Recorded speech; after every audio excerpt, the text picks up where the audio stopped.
Vous avez invité cet après-midi pour une conférence de presse sur des événements de l'heure et sur la situation du pays.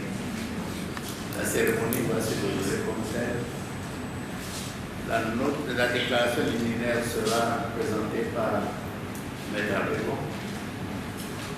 Ensuite, nous aurons une série de questions-réponses et nous allons conclure la conférence de presse. Donc, si vous permettez, je vais passer la parole.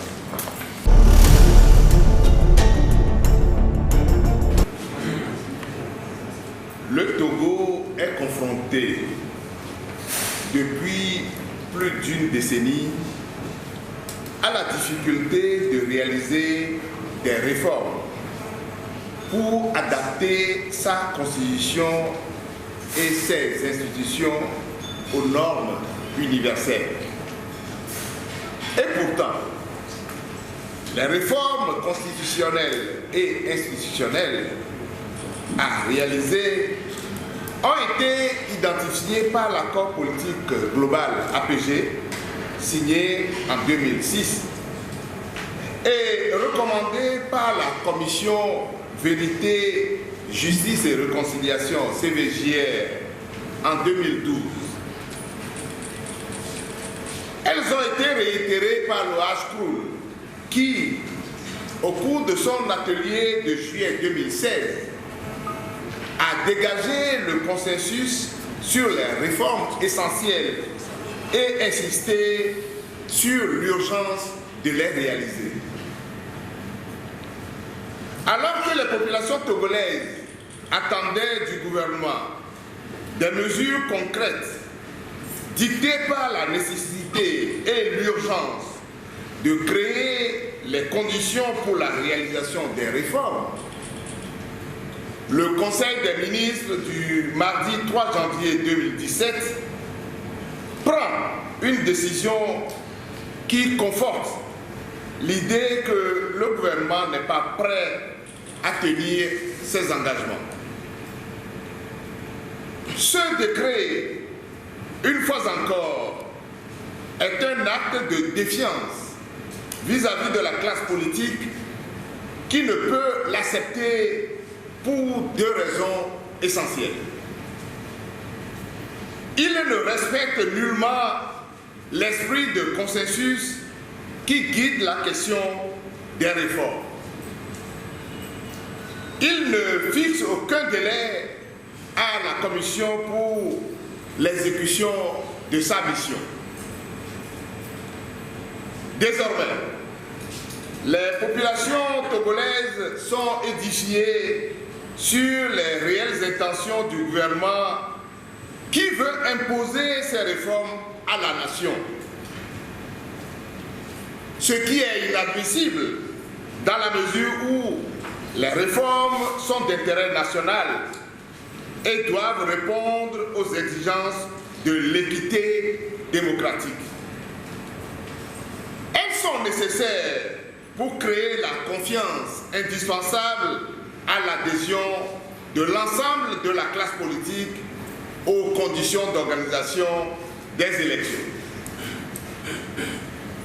Au Togo, les conditions d'organisation des élections législatives et présidentielles ne sont jamais consensuelles et les résultats sont toujours contestés. Les contestations portent généralement sur le manque de transparence, l'absence d'équité, la non-fiabilité du fichier électoral, un code électoral inapproprié, la partialité des institutions intervenant dans le processus électoral au bénéfice du parti au pouvoir. C'est le cas de la Cour constitutionnelle, de la Commission électorale nationale indépendante CENI et de la Haute Autorité de l'audiovisuel et de la communication RAC. Ces contestations, qui débouchent souvent sur des affrontements violents, sont des facteurs de déstabilisation du pays. La seule façon d'éviter les risques de déstabilisation et de remise en cause de la paix civile précaire qui prévaut est de faire les réformes. Cette évidence est apparue à l'ensemble du corps social et à tous les partenaires du Togo qui, chaque fois qu'ils en ont l'occasion, suggèrent au gouvernement de réaliser les réformes. Elle est perçue également par la conférence des évêques qui, en avril 2016, a convié, dans une lettre pastorale adressée à la nation, la classe politique à s'entendre pour opérer les réformes. Outre la lancinante question des réformes, le gouvernement n'exprime pas une volonté claire pour la mise en œuvre de la décentralisation. Ce chantier est aussi sacrifié sur l'autel d'ateliers dégageant des conclusions qui ne sont pas suivies d'effets. Les rares mesures prises sur la question ont été contestées en raison d'un manque d'équité et d'impartialité. Pendant ce temps, les communes continuent d'être dirigées par des délégations spéciales sans légitimité populaire et incapables de porter le développement à la base. En lieu et place des élus locaux, le gouvernement préfère appliquer des programmes de développement centralisés.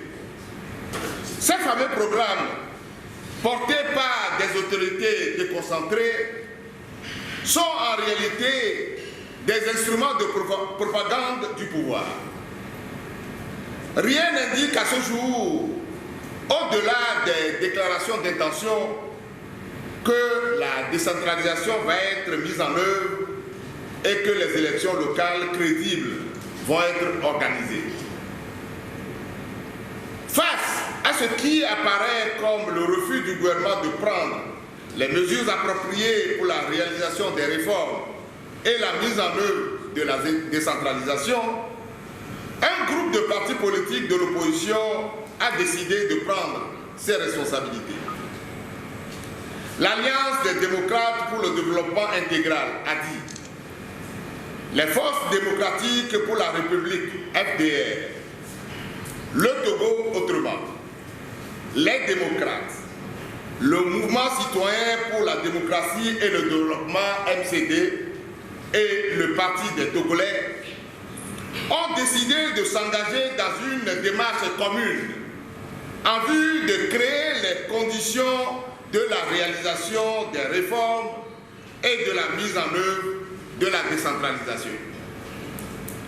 Dans le souci de répondre aux aspirations populaires qui s'expriment tous les jours en faveur des réformes et de la décentralisation, et pour proposer une voie à ceux qui en ont le devoir de changer le contexte politique, le groupe a fait les propositions suivantes. Sur les réformes,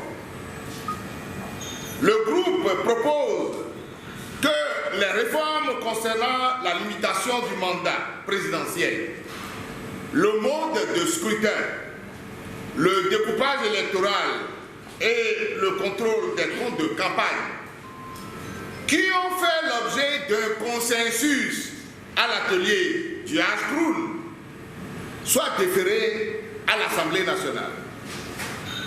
Il s'agit de répondre à l'urgence dont a fait mention le HCRUL dans ses recommandations. Pour ce faire, le gouvernement doit prendre l'initiative d'un projet de loi. toutes les autres réformes dont le pays a besoin et qui ne présentent pas un caractère urgent peuvent être soumises à une commission consensuelle. Sur la décentralisation, le groupe réaffirme la nécessité de mettre en œuvre la décentralisation. À cet effet, il convient de résoudre en toute urgence la question des élections communales et préfectorales en réintroduisant à l'Assemblée nationale un projet de loi qui délimite de façon claire et précise les communes de chaque préfecture. Cette loi et tous les textes y afférents doivent être rendus publics dans les meilleurs délais. Enfin, le groupe, qui reste ouvert et inclusif, lance un appel à la classe politique, à tout le corps social et aux populations de se mobiliser pour que les questions liées aux réformes politiques et à la décentralisation, restées longtemps sans réponse, soient enfin résolues dans le seul intérêt du Togo. Fait le 9 janvier 2017.